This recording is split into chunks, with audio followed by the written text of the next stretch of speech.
Hi dear students, I believe you would have enjoyed my last animated video of motion very much. Today I have come with the next part of chapter motion.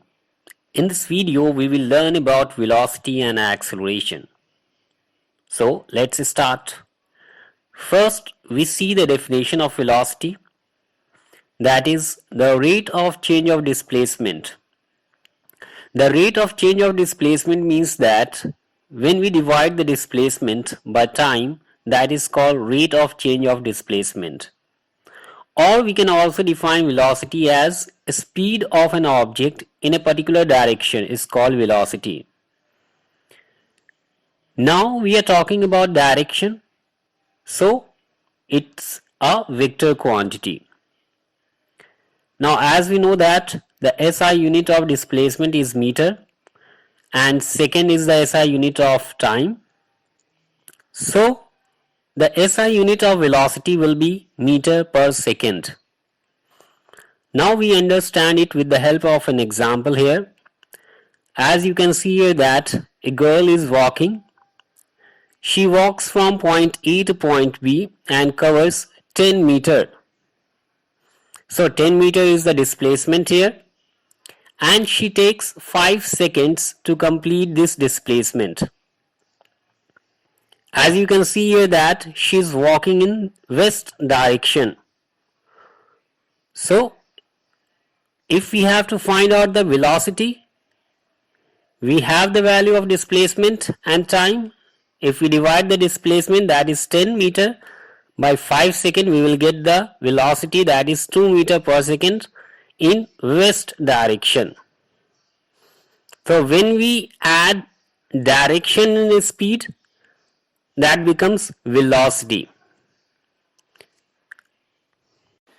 Next we try to divide the velocity in 4 parts. The first one is uniform velocity, second non-uniform velocity, third average velocity, fourth instantaneous velocity. First we talk about uniform velocity. The term uniform means all the same. So if any object has a uniform speed in the same direction, this will be called uniform velocity. Now we understand it with the help of this animation. A bike covers 5 meter in 1 second from point A to B, and again it covers the same distance in the same interval of time. So this velocity of bike will be called uniform velocity. Now the second type of velocity is non-uniform velocity. Non-uniform means not the same. So if either we change the speed or we change the direction, then the velocity will be non-uniform velocity. A very important note for you children, that we can change the velocity in 2 ways. Either by changing the speed, or if we change the direction, then the velocity will get changed. Now we try to understand it with the help of an example here. As you can see here that there is a car. It covers 5 meter in 2 seconds from point A to point B. Now again in 2 seconds it covers 10 meter from point B to point C. So it means that the speed of this car is not same from point A to B and from point B to C. That's why it's covering different distance. So this velocity of this car will be called non-uniform velocity. Now the third velocity is average velocity. It is defined as the ratio of total displacement of the object to the total time taken. Dear students, we all know that it is quite difficult for us to maintain the same velocity on a road. So for average velocity, what we do that we calculate the total displacement and we calculate the total time. So the ratio of total displacement and the total time gives us average velocity. Now if the velocity of an object changes at a uniform rate, then in that case we can find out the average velocity by adding initial plus final velocity dividing by 2, where you know that u is called the initial velocity and v is called the final velocity. Now try to understand it. Here a car covers 5 meter in 1 second and 10 meter in 2 seconds. Then in that case the average velocity will be the total displacement, that is 10 plus 5 meter, 15 meter, and the total time will be 1 plus 2 second, that is 3 seconds. So 15 by 3 we get 5 meter per second. The last velocity is instantaneous velocity. Instantaneous velocity means that if we have to find out the velocity of any object at a particular point of time. For example, as you can see here that a car travels for 5 seconds. Let's say that at the first second the speed of the car is 10 meter per second. At the second the speed of the car is 15 meter per second, and at the third it is 25 meter per second, and the fourth second it is 40 meter per second, and at the fifth second it is 50 meter per second. Now if we have to find out what is the speed of the car at the fourth second, so this speed of car 40 meter per second will be the instantaneous velocity. I believe you all are getting it right. Now we move to a new topic, which is acceleration. Dear students, we try to understand acceleration in a simple manner. As we all know that when we ride a bicycle or a motorbike, sometimes we have to change the speed or velocity of our bike. So changing the velocity per unit time is called acceleration. Or we can say that the rate of change in velocity. The rate of change in velocity means that when we divide the difference of velocity by time, that is called rate of change in velocity. It is called acceleration. Acceleration is generally denoted by small letter a.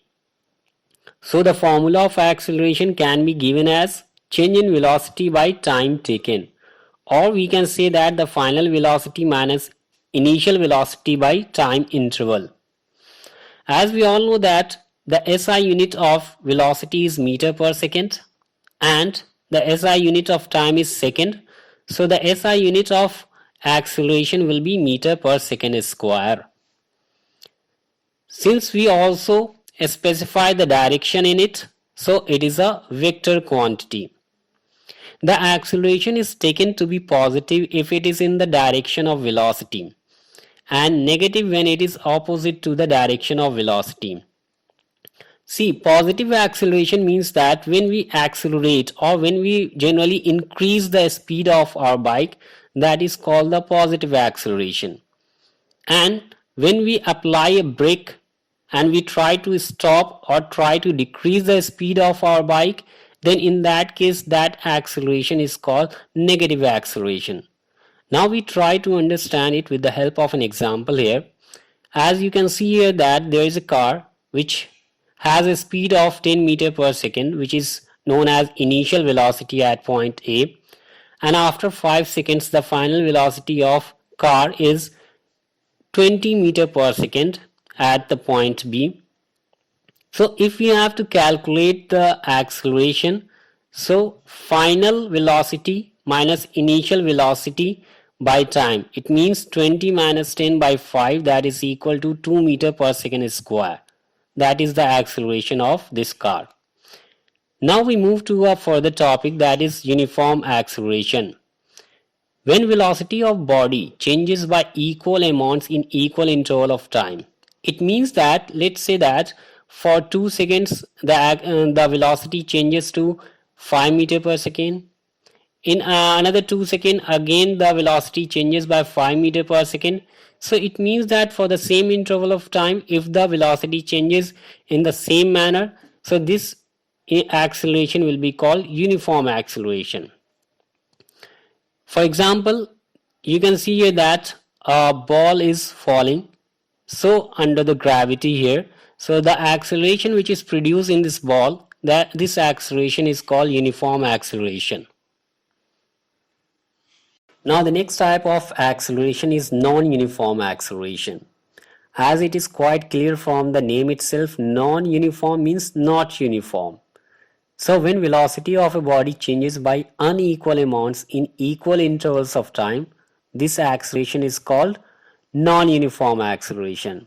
Now we try to understand it with the help of an example here.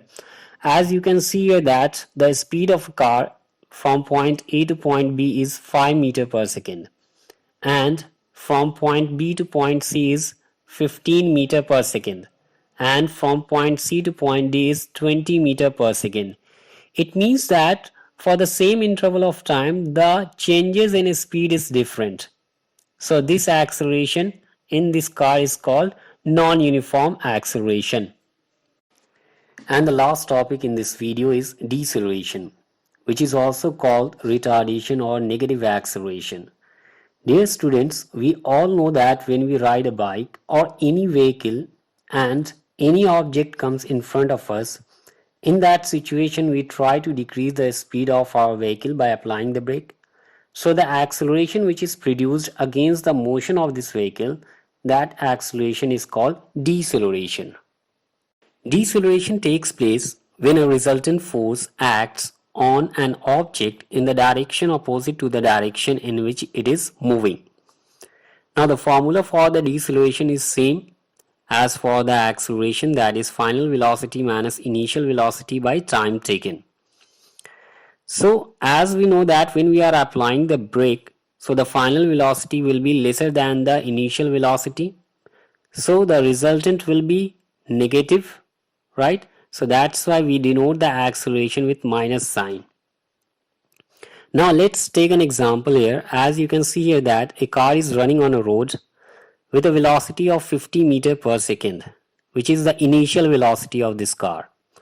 And suddenly we apply the brake. So the velocity of the car decreases to 20 meter per second. And the time which is taken by the car, that is 5 seconds.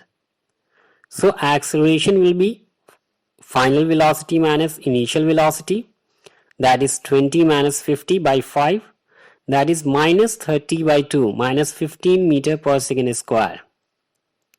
Now we are getting a minus sign here, which shows that it is negative acceleration, which is called deceleration. So deceleration will be equal to 15 meter per second square.